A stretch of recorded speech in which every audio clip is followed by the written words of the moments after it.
আমার বাড়ি মিসেসে মায়ের ইন্ডিয়া স্কুলে গেছে গা, আর পোলা পরে ইংলিশ মিডিয়ামে পড়ে, হ্যাঁ গেছে গা, সবই গেছে গা, বাড়ি খালি।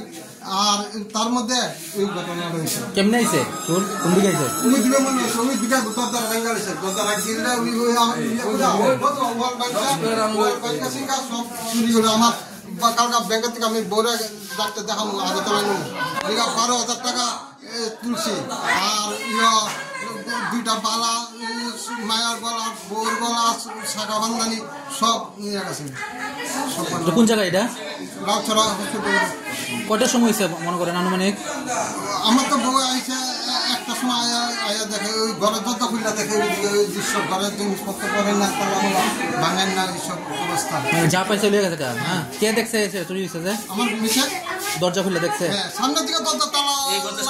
হ্যাঁ, এইটা দিচ্ছে, ওইটা দিচ্ছে, সুগার ভাঙছে। মানে এইগুলো কেউ আসলো না।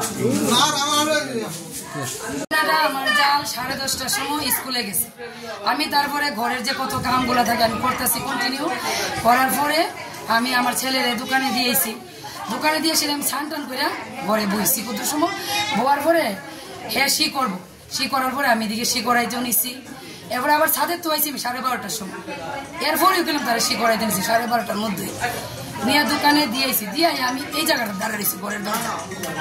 কিন্তু ওই অতটুকু সময়ের মধ্যে আমি বুঝলাম না, আমি তো দুনো করেই লক্ষ্য করতেছি, এদিকেও বন্ধ। আমার তো একটা ডর যে যদি কিচ্ছু হয়। পার্শ্ববর্তী কয়েকটা ঘটনা ঘটছে, তারপরে আমার ডরের কারণে আমি ঘরে যাই না, আমি বাইরে দাঁড়াই গেছি। কিন্তু এতটুকু সময়ের মধ্যে যে এইসব ঘটনাটি ঘটছে আমি কিচ্ছু বুঝতে পারি না, কোনো শব্দ বুঝলাম না, কিচ্ছু না। আমার জালের গলা, তারপরে ভাসুরের জালের মেয়ের গলা, আর আংটি, তারপরে দিয়ে সেটা জালের কানে, তারপরে ইলার বালা, দুইটা বালা, শাখা বান্ধানি, এটি সব টাকাও 12,000 টাকা আছে। কালকা তুলছি আমার বউরের চিকিৎসা করার। এটা লাল ছড়া 8 নম্বর ওয়ার্ড। যার ঘরে চুরি হয়েছে তার নাম কি? অপুরে যার ঘরে চুরি হয়েছে। আমার কি পুলিশ এসে হ্যাঁ, তারা ইনভেস্টিগেশন করতেছে। শহরের দিনের বেলা বিভিন্ন জায়গায় চুরি হয়েছে, পুলিশের ভূমিকা নিয়ে কিতা বলবেন? তারা তো তার কাজ করতেছে, চালাইয়া যাইছে, কিন্তু তার কাছে আমার একটা মানে বিনম্র আবেদন যে তার একটা সত্য পদক্ষেপ। যে কোনো সময় দুর্ঘটনা ঘটতে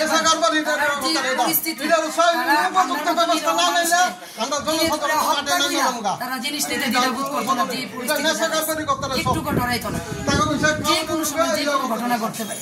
শুধু আজকে আমার বাড়ি শহরের বুকে পরপর 3 দিন একই সময়ে চুরি হচ্ছে, কি বলবেন পুলিশের ভূমিকা নিয়ে? কারণ শহরের মানুষের তো এখন জানমাল নিয়ে বেঁচে থাকাই দায় হয়ে দাঁড়িয়েছে। আপনি তো পৌরপিতা, আপনার কি বক্তব্য থাকবে? নমস্কার। আমি খুব আতঙ্কিত।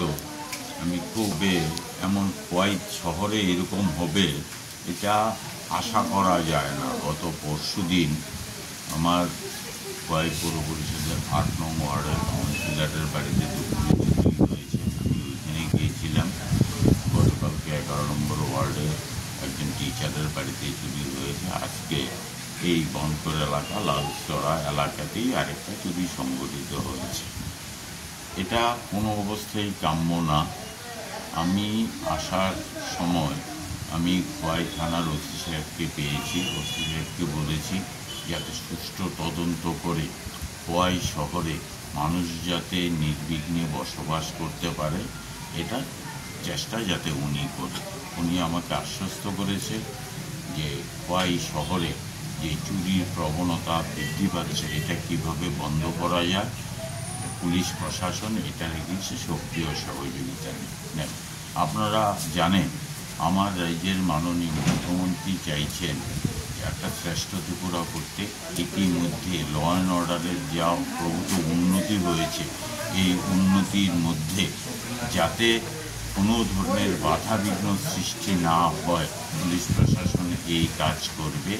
আমার রাজ্যের মুখ্যমন্ত্রী সহ এই এলাকাবাসীর সাথে আছে এবং পুলিশ প্রশাসনের উপরে আমার যথেষ্ট আস্থা আছে। আজকের পরে আর যাতে চুরি সংগঠিত না করতে পারে সেরকম ব্যবস্থা ওনারা নেবেন।